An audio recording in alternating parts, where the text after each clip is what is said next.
അല്ലെങ്കിൽ നമുക്ക് ജീവിക്കാൻ പറ്റൂല. 9 വർഷത്തോളം നമുക്ക് ആ എക്സാമിന് വേണ്ടി കഠിന പ്രയത്നം ചെയ്യുന്ന ആൾക്കാരുടെ 9 വർഷമാണ് അതിന്റെ അറ്റംപ്റ്റ്. 99% ആൾക്കാരും ഫെയിലറിലേക്ക് പോയ ആൾക്കാരാണ്. പാരൻസിനോട് എനിക്ക് പറയാനുള്ളത്, നിങ്ങളേതല്ലാത്ത കാരണം കൊണ്ടാണ് IF ആണ് റീസൺ. നീറ്റ് 2024 എക്സാമൊക്കെ കഴിഞ്ഞിരിക്കുന്ന സമയമാണല്ലേ. ചില കുട്ടികൾക്ക് ഈ എക്സാം ഈസി ആയിട്ടുണ്ടാവാം. ആൻസർ കീ ഒക്കെ നോക്കിയിട്ട് ചില കുട്ടികൾക്ക് മാർക്ക് കുറഞ്ഞിട്ടുണ്ടാവാം അല്ലേ. ചില ആൾക്കാർക്ക് മോഡറേറ്റ് ആണെന്ന് പറയുന്നുണ്ട്. ചില ആൾക്കാർക്ക് എക്സാം ഭയങ്കര ടഫായിട്ട് തോന്നിയിട്ടുണ്ട്. എന്താണ് ഈസി, എന്താണ് മോഡറേറ്റ്, എന്താണ് ടഫ്? ഈ ഒരു സമയത്ത് ആൻസർ കീ പോലും നോക്കാത്ത കുട്ടികളും നമുക്കിടയിൽ ഉണ്ടാവാം. അപ്പോൾ ഒരുപാട് കാര്യങ്ങൾ എനിക്ക് നിങ്ങളോട് സംസാരിക്കാനുണ്ട്. ഈ വീഡിയോ നിങ്ങൾ ഓപ്പൺ ചെയ്തിരിക്കുന്നത് ഒരുപാട് പ്രതീക്ഷയോടെ ആവാം. ചില കുട്ടികൾ വളരെ വിഷമത്തിലായിരിക്കാം. ഞാൻ എൻ്റെ ഒരു റിയൽ ലൈഫ് സ്റ്റോറിയിലേക്ക് പോവാം. 2018 വർഷ കാലഘട്ടത്തിൽ ഇതേ കോഴിക്കോട് ജില്ലയിൽ ഞാൻ ക്ലാസ് എടുത്തുകൊണ്ടിരിക്കുകയാണ്. ക്ലാസ് കഴിഞ്ഞ് വൈകിട്ട് ക്ലാസ്സിന് പുറത്തിറങ്ങിയപ്പോൾ എൻ്റെ ഫോൺ നോക്കിയപ്പം അതിൽ 18ഓളം മിസ് കോൾ ഉണ്ട്. എൻ്റെ ഫോൺ സൈലൻ്റ് ആയിരുന്നു. ആ മിസ് കോൾ നോക്കിയപ്പം എൻ്റെ അനിയൻ്റെ മിസ് കോളാണ്. അങ്ങനെ അനിയനെ ഞാൻ തിരിച്ച് വിളിക്കുകയുണ്ടായി. എന്താന്ന് ചോദിച്ചപ്പോൾ അനിയൻ കരഞ്ഞുകൊണ്ട് പറയാണ്, കാക്ക ഉപ്പക്ക് തീരെ വയ്യാതായിട്ടുണ്ടെന്നാ പറഞ്ഞത്. അവനും സ്ഥലത്തില്ല. അപ്പോൾ ആൾക്കാരൊക്കെ ഹോസ്പിറ്റലിലേക്ക് കൊണ്ടുപോകുന്നുണ്ടെന്നാണ് കേട്ടത്. അപ്പോൾ പെട്ടെന്ന് എത്തണം, ഉപ്പക്ക് ഹാർട്ടിൻ്റെ ഒരു പ്രശ്നം ഉണ്ടായിരുന്നു.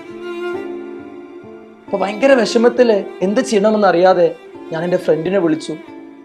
ആളെന്നെ ആളുടെ കാറിൽ വീട്ടിലേക്ക് കൊണ്ടുപോകാമെന്ന് പറഞ്ഞു. അങ്ങനെ വഴിക്കരികിൽ വെച്ചിട്ട് വീട്ടിലേക്ക് അടുത്തെത്താനുള്ള ഒരു സമയത്ത് എൻ്റെ ഫോണിലേക്ക് ഒരു നോട്ടിഫിക്കേഷൻ വരികയാണ്. ഞാൻ വാട്സപ്പിൽ എൻ്റെ ആ ഗ്രൂപ്പ് തുറന്നു നോക്കിയപ്പോൾ എൻ്റെ ഉപ്പാൻ്റെ ഒരു ഫോട്ടോ കാണുന്നുണ്ട്.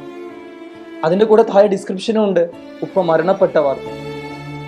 സാധാരണ എല്ലാ ദിവസവും ഞാൻ ക്ലാസ് കഴിഞ്ഞ് ഇറങ്ങുമ്പം എല്ലാ വൈകിട്ട് ഒരു 5:30-6 മണിയാകുമ്പം എൻ്റെ ഉപ്പാൻ്റെ മിസ് കോള് എൻ്റെ ഫോണിലേക്ക് വരുന്നതാണ്. പക്ഷെ ആ ദിവസം അത് നിലച്ചു, അത് വന്നിട്ടില്ല. എന്ത് ചെയ്യണമെന്നറിയാതെ എൻ്റെ ജീവനോട് തുല്യ സ്ഥാനക്കാരൻ ആ ഒരു സമയത്ത് നഷ്ടപ്പെട്ട്, ആ ഒരു സമയത്ത് എന്ത് ചെയ്യണമെന്ന് അറിയാതെ പതറുന്ന ആ ഒരു സമയം ഞാൻ കടന്നുപോയിട്ടുണ്ട്.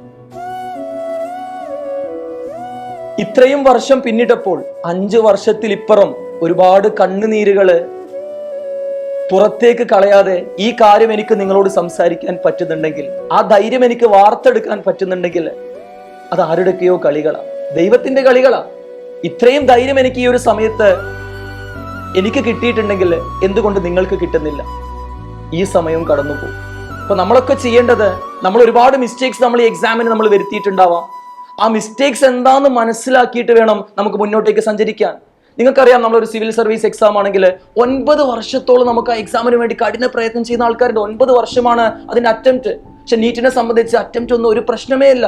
കഴിഞ്ഞ വർഷം അതിന് തെളിവാണല്ലോ, 65 വയസ്സായിട്ടുള്ള ഒരാള് സ്വന്തം മകന്റെ കൂടെ MBBS എക്സാം എഴുതില്ല, നീറ്റ് എക്സാം ഇതിൽ ക്രാക്ക് ചെയ്ത ചരിത്രം. അപ്പൊ വർഷത്തിന്റെ കണക്കൊന്നും ഒരു ഫാക്ട് അല്ല. എന്താണോ നമ്മുടെ ലക്ഷ്യം അതിലേക്ക് എത്തുക എന്നുള്ളതാണ് ഈ ഒരു സമയത്ത് നമ്മൾ ചെയ്തെടുക്കേണ്ടത്. അപ്പൊ നമ്മൾ വിഷമിച്ചിരിക്കാതെ, എന്തെങ്കിലും ചെറിയൊരു കാരണം കൊണ്ടാവാം ചിലപ്പോൾ നിങ്ങൾക്ക് ആ മാർക്ക് കുറഞ്ഞത്. അപ്പൊ എവിടെയാണോ നമുക്ക് മിസ്റ്റേക്ക് പറ്റിയത് അത് നമ്മൾ മനസ്സിലാക്കി എടുക്കേണ്ട സമയം. ഇപ്പൊ ആൻസർ കീ ഒക്കെ നോക്കാത്ത കുട്ടികളുണ്ടെങ്കിൽ എത്രയും പെട്ടെന്ന് ആ ആൻസർ കീ ഒക്കെ നോക്കിയിട്ട് ഏത് സബ്ജക്റ്റില് എന്താണ് എനിക്ക് പ്രശ്നം വന്നത്. ഇനിയോ ചില മോഡൽ എക്സാംസിലൊക്കെ നല്ല സ്കോർ വാങ്ങിയിട്ട് എനിക്ക് 400-500 സ്കോറിലേക്ക് എത്താൻ പറ്റിയിട്ടുള്ളൂ. അപ്പൊ ആ 3 മണിക്കൂർ സമയം, അല്ലെങ്കിൽ ആ 3 മണിക്കൂർ 20 മിനിറ്റ് സമയം അവർക്ക് പോയിട്ടുണ്ടാവാം. അപ്പൊ എവിടെയാണോ നമ്മളെ മിസ്റ്റേക്ക് വന്നത് ആ മിസ്റ്റേക്ക് മനസ്സിലാക്കിയെടുക്കേണ്ട സമയമാണ്. നമുക്കറിയാം, നമ്മുടെയൊക്കെ ജീവിതത്തിൽ 99% ആൾക്കാരും ഫെയിലറിലേക്ക് പോയ ആൾക്കാരാണ്.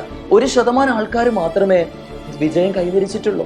ആ 1%ത്തിലേക്ക് നമുക്ക് എത്തണമെങ്കിൽ നമ്മൾ എന്ത് ചെയ്യണം? എക്സ്ക്യൂസസിന് പിറകെ പോവരുത്. അപ്പൊ നിങ്ങൾ ചെയ്യേണ്ടത്, ആൻസർ കീ ഒക്കെ നോക്കാത്ത കുട്ടികളുണ്ടെങ്കിൽ ആ ആൻസർ കീ നോക്കുക. ഈ ഒരു വിഷമഘട്ടങ്ങളും കടന്നുപോകും. കാരണം മനുഷ്യന് മറവി എന്ന് പറഞ്ഞൊരു സംഭവമുണ്ട്. ആ മറവിയെ അതിജീവിക്കാന് നമുക്ക് പറ്റും. കാരണം നമ്മൾ മനുഷ്യരാണ്. ദൈവം നമുക്ക് ആ കഴിവ് തന്നിട്ടുണ്ട്, അല്ലെങ്കിൽ നമുക്ക് ജീവിക്കാൻ പറ്റൂല.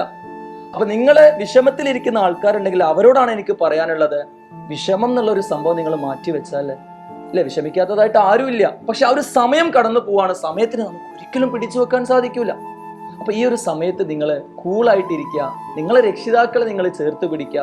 പാരൻസിനോടും എനിക്ക് പറയാനുള്ളത്, ഈ ഒരു സമയത്ത് നിങ്ങളെ കുഞ്ഞുങ്ങളെ, നിങ്ങളെ കുട്ടികളെ നിങ്ങൾ ചേർത്ത് പിടിക്കുക. പരസ്പരം ആ മിസ്റ്റേക്സ് ഒക്കെ എന്തൊക്കെയാണോ പരസ്പരം ഇന്ന് സംസാരിക്കുക.